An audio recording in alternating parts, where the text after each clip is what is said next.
Good morning, first graders. Today is Thursday, December 7th, and today I'm going to read you the story called Curious George Rides a Bike. This is a smaller book, but there's a lot of words in it. It is by H.A. Ray. This is George. He lived with his friend, the man with the yellow hat. He was a good little monkey, but he was always curious. This morning, George was curious the moment he woke up because he knew it was a special day.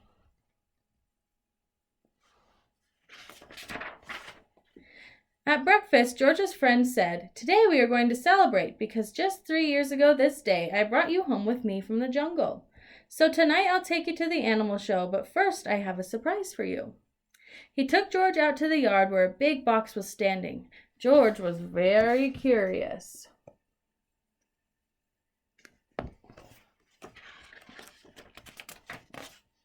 Out of the box came a bicycle.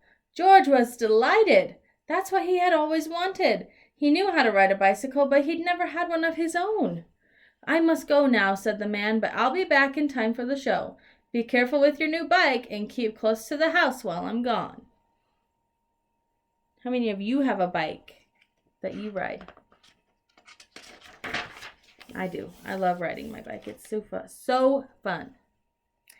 All right, George could ride very well. He could even do all sorts of tricks. Monkeys are good at that. For instance, he could ride this way with both hands off the handlebar. And he could ride this way like a cowboy on a wild bronco. And he could also ride backwards. But after a while, George got tired of doing tricks.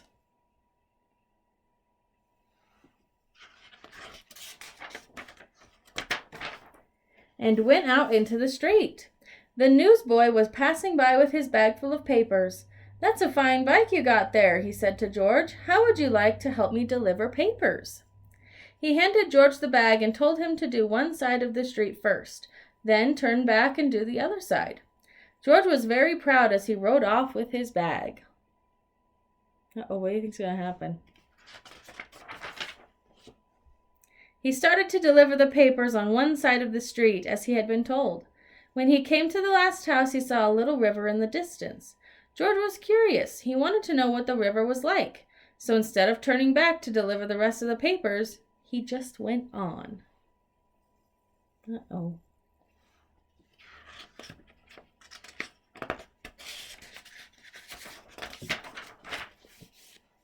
There was a lot to see at the river. A man was fishing from the bridge. A duck family was paddling downstream, and 2 boys were playing with their boats. George would have liked to stop and look at the boats, but he was afraid the boy might find out he had not delivered the papers, so he rode on. While riding along, George kept thinking of boats all the time. It would be such fun to have a boat, but how could he get one? He thought, and then he had an idea. He got off the bicycle, took a newspaper out of the bag, and began to fold it. First, he folded down the corners, like this.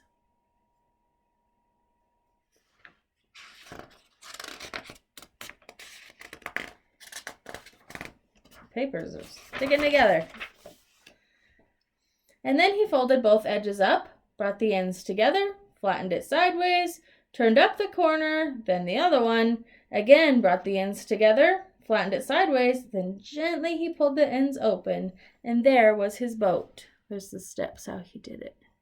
Pretty cool.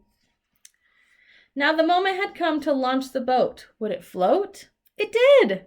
So George decided to make some more boats. Finally, he had used up all the papers and had made so many boats that he could not count them. A whole fleet. Uh-oh. He's using those people's newspapers for boats. Watching his fleet sailing down the river, George felt like an admiral. But watching his fleet, he forgot to watch where he was going. That's a lot of newspaper boats. Suddenly, there was a terrible jolt. The bicycle had hit a rock, and George flew off the seat, head first. Luckily, George was not hurt, but the front wheel of the bicycle was all out of shape, and the tire was blown out. Uh-oh. Have you ever crashed your bike before when you're riding? It hurts, huh? George tried to ride the bicycle, but of course it wouldn't go. So he started carrying it, but soon it got too heavy. George didn't know what to do. His new bike was spoiled. The newspapers were gone. He wished he had listened to his friend and kept close to the house. Now he just stood there and cried. Suddenly his face brightened. Why, he had forgotten that he could ride on one wheel. He tried it, and it worked. He had hardly started out again when he saw... Uh-oh. He keeps getting himself into more trouble. Something he had never seen before. Rolling towards him came an enormous tractor with huge trailers. Behind it, looking out of the trailers, were all sorts of animals. To George, it looked like a zoo on wheels.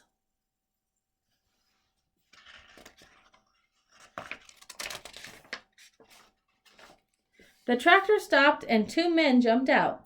"Well, well," said one of the men, "a little monkey who can ride a bike bronco fashion. We can use you in our animal show tonight. I'm the director of the show, and this is Bob.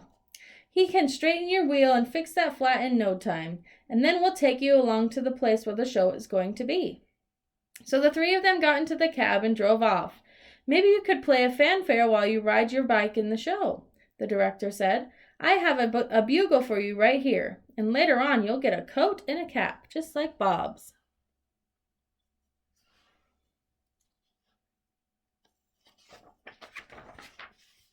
On the showgrounds, everybody was busy getting things ready for the show. "I must go do some work now," said the director. "Meanwhile, you may have a look around and get acquainted with all the animals. But you must not feed them, especially the ostrich, because he will eat anything and might get very sick afterwards." Do you think George is going to listen? George was curious. Would the ostrich really eat anything? He wouldn't eat a bugle, or would he? George went a little closer to the cage, and before he knew it, the ostrich had snatched the bugle and tried to swallow it. But the bugle is hard to swallow, even for an ostrich. It got stuck in his throat. Funny sounds came out of the bugle as an ostrich was struggling with it. All blue in the face, George was frightened. Oh, he's causing all kinds of trouble, isn't he? Fortunately, the men had heard the noise. They came rushing to the cage and got the bugle out of the ostrich's throat just in time. The director was very angry with George. "We cannot use little monkeys who don't do as they are told," he said. "Of course, you cannot take part in the show now. We will have to send you home." George had to sit on a bench all by himself, and nobody even looked at him. He was terribly sorry for what he had done, but now it was too late. He had spoiled everything.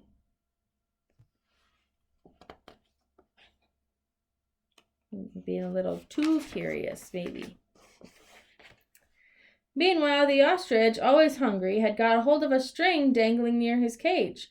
This happened to be the string which held the door to the cage of the baby bear.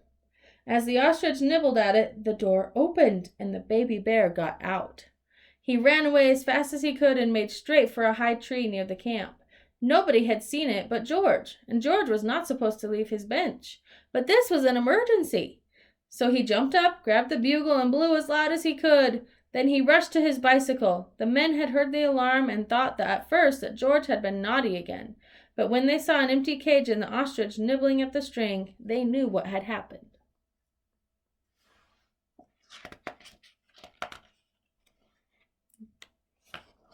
Darn pages keep getting stuck. George raced towards the tree far ahead of them. But now the bear had climbed quite high, and this was dangerous, because little bears can climb up a tree easily, but coming down is much harder. They may fall and get hurt. The men were worried. They did not know how to get him down safely, but George had a plan. With the bag over his shoulder, he went up the tree as fast as only a monkey can, and when he reached the bear,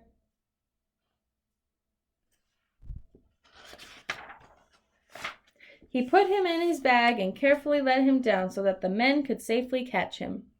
Everybody cheered when George had come down from the tree. "You're a brave little monkey," said the director. "You saved the baby bear's life. Now you'll get your coat back, and of course you may ride your bike and play the bugle in the show."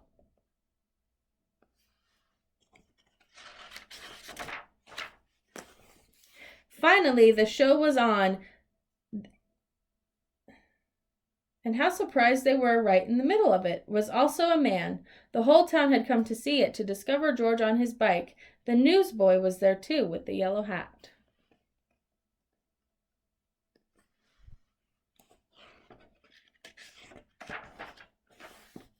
Who had been looking for George everywhere and was happy to have found him at last. The newsboy was glad to have his bag back again. And the people from the other side of the street, whose papers George had made into boats, were not angry with him any more. George! When the time had come for George to say goodbye, the director let him keep his coat and the cap and the bugle. And George and his friend got into the car and went